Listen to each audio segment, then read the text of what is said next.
কই? অলক্ষী দেখতে পাচ্ছেন না তো। অলক্ষী অলক্ষী! অলক্ষী গ্যাসে কড়া বসানো, এই পুড়ে যাচ্ছে। দাদা হ্যাঁ, অলক্ষীর গ্যাসটা বন্ধ করো, গ্যাসটা বন্ধ করো। আরে জলদি জলদি জলদি।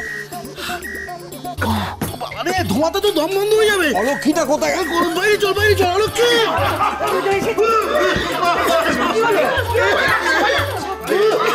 অলক্ষী নেই। নেনি, কি বলছো? কি অলক্ষী নেই মানে গেল কোথায়? আরে ও মা করে বাবা, তাকে সে বলো না ভেতরে গিয়ে কি দেখলে? আরে ভেতরে গিয়ে দেখলাম গ্যাসের উপর উনুন না, উনুনের উপর গ্যাস। মাথা খারাপ হয়ে গেছে। কি হয়েছে? আরে বাবা গ্যাসের ওপর কড়া। হ্যাঁ, গ্যাসের উপর কড়া, কড়ার মধ্যে তরকারি পোড়া। কি বলছি তোমাদের কথা, কিন্তু ওই কড়াটা উনুনে বসালো কে? কে? আপনি ছাড়া আবার কে? আমি? না আমি কেন? আমি না। কে আর হবে মা? নিশ্চয়ই আমার ওই গুণধরী বৌমা। আহা, মেয়েটা কোথায় গেল? একটা ডাক না। আরে বাবা, একটু বুঝিয়ে বললেই তো হয়। বুঝতে পারছো না দিদি? শাশুড়ি হয়েছে না, বউকে কড়া কথা না শোনালে মন থাকবে কেন? দেখো রানী কমু, আমার বলা উচিত না, তাও আমি বলছি। খুব তো বউ বউ করছো।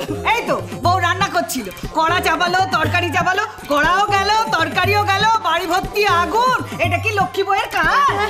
এটা কি দিদার কাজ? খালি কাইনা না কেতন ছোট। কি আশ্চর্য, মেয়েটা কোথায় উধাও হয়ে গেল, কারোর কোনো হুঁশ নেই। মেয়েটা কি পাখি উড়ে যাবে?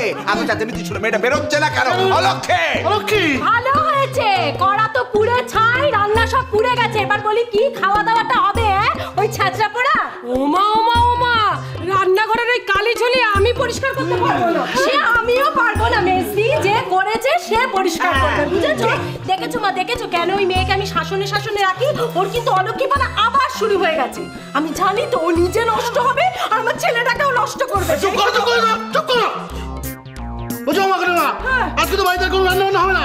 তো কে কি খাবে বলো, আমি ওই হোটেলে অর্ডার দিয়ে আসি। মাসিমা আপনি কি খাবেন? হ্যাঁ মাসিমা, আপনি কি খাবেন? সারাক্ষণ খেয়েই আছে। বাচ্চা মেয়েটা অলক্ষী কি খাবে সে তো বলবে, তার কথা জানতে হবে তো। সে কোথায়? কোথায়? হ্যাঁ অলক্ষী! অলক্ষী! হাই অলক্ষী! তোলো অলক্ষী করে ওকে মাথায় তোলো, তারপর মাথায় উঠে নাচবে, দেখবে। হ্যাঁ শোনো, তোমাকে আমি বলে দিচ্ছি, অলক্ষী এলে অলক্ষীর সঙ্গে কথা আমি বলবো। আরে বাবা বলবে না, আমি কথা বলবো। আরে হ্যাঁ, আপনি নয় একটুখানি কথা বলবে, কিন্তু মেয়েটা গেল কথা সেটা তো দেখবেন। আরে কই রে অলক্ষী?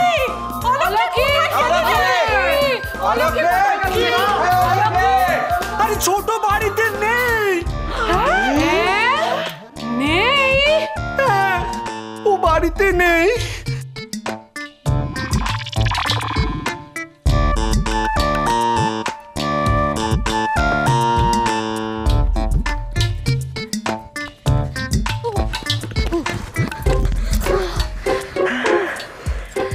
তুমি যে বললে নদীর ধারে যাবে, এত দূর চলে এলে কেন?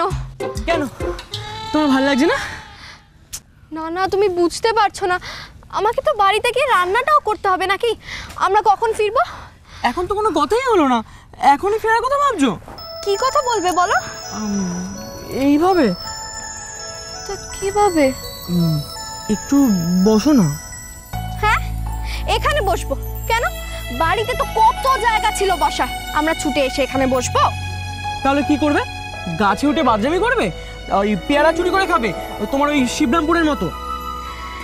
হ্যাঁ চলো না, আমার না খুব পেয়ারা খেতে ইচ্ছা করছে। পেয়ারা পিড়ে টোপাইদের জন্য নিয়ে যাব। চলো না, চলো যাবে। কিন্তু আমরা তো এখানে পেয়ারা খেতে আসিনি। জানি তো আমরা এখানে পেয়ারা খেতে আসিনি, আমরা এখানে গল্প করতে এসেছি। কিন্তু গল্প তো পরেও করা যাবে, চলো না। তুমি না একটা নৃত্যকালী নয়, একদম গেছো নৃত্যকালী, চলো। তুমি যে বাড়ির থেকে বেরোনোর আগে বললে আমি আর ছুটতে পারবো না। আমার ভুল হয়ে গেছে, বাদর কি আর মানুষ হয়? সে তো গাছে গাছেই ঘোরে, চলো। হ্যাঁ, তুমি আমাকে বাদর বললে? বললাম, কি করবে? বাদরামি করবো। বাদররা যেরকম বাদরামি করে তখন যেন কিছু বলতে এসো না। হ্যাঁ হে ভগবান, এই মেয়েকে নিয়ে নাকি আমাকে সারাটা জীবন থাকতে হবে, ফেলতেও পারবো না, যেহেতু বড় দাদু পা ছুঁয়ে প্রতিজ্ঞা করেছি। কোথায় গেল অলক্ষী? অলক্ষী! অলক্ষী!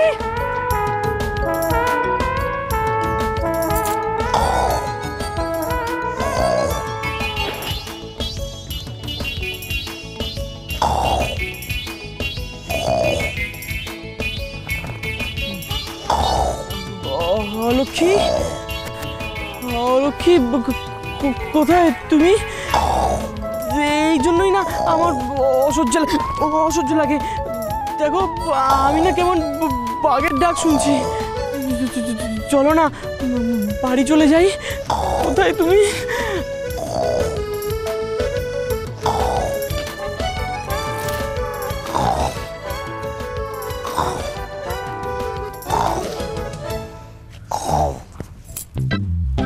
খুব ইয়ার্কি হচ্ছে না? তোমার কি বুদ্ধি, এইটুকু গাছপালার মধ্যে বাঘ থাকবে নাকি গো? ঠিক আছে আমি তো গোবর গণেশ, তুমি তো এটাই মনে করো না? যে আমাকে অসম্মান করে আমি তার সঙ্গে কোনো কথা বলি না। আমি চললাম। আরে যাচ্ছ কোথায়? দাঁড়াও। আরে দাঁড়াও না, রেগে যাচ্ছ কেন? আমি তো তোমার সাথে একটু মজা করছিলাম। গোবর গণেশ তো তখন ভাবতাম যখন আমি তোমাকে আমার শত্রু ভাবতাম, কিন্তু এখন তো ভাবি না।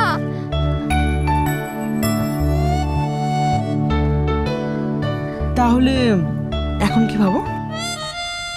তুমি আমার উপর আর রেগে নেই না? আমাকে বোকা বানালে।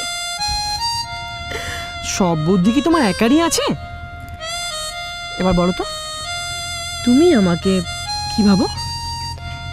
বন্ধু? জানি না, যাও।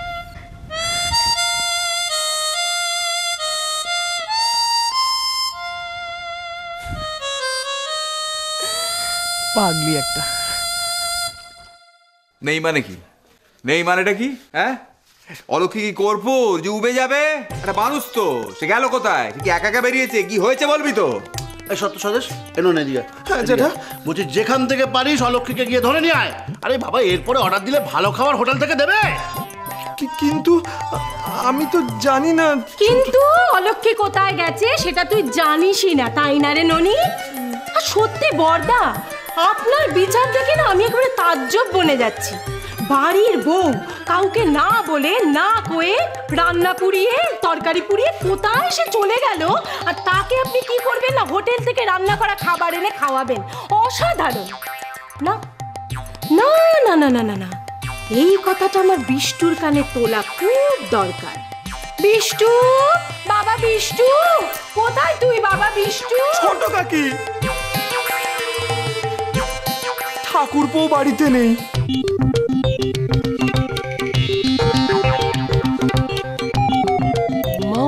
মা দুজনেই একসাথে নেই মানে?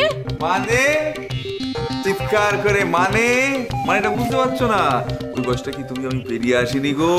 হ্যাঁ, মন বলে ভালোবেসেছি, আঁখি বলিতে পারেনি লজ্জায়। আরে বাবা বিষ্ণুচরণ লজ্জা পেয়ে বাড়ি থেকে গিয়ে ওই আমাদের অলক্ষীর সঙ্গে একটু প্রেম করতে গেছে। ও বাবা কান খাড়া করে দাঁড়িয়ে আছে যে মাসিমা। এসব কথা শুনতে নেই, শোনা পাপ। শুনলে এই বয়সে স্নায়ুর চাপ যদি বৃদ্ধি পায় তাহলে একেবারে রিল্লুট হয়ে যাবে। হজি হজি হজি হজি হজি। এসব কি বলছো কি স্বদেশ? হ্যাঁ, বাড়ির ছেলে বউ, ও গপু, এ কি অনাসৃষ্টির কথা শুনছিলে? হ্যাঁ, কি হয়েছে? ও স্বদেশ, জ্যাঠা এলেন, বলছি ধূপ আছে? সংসার সুখের হয়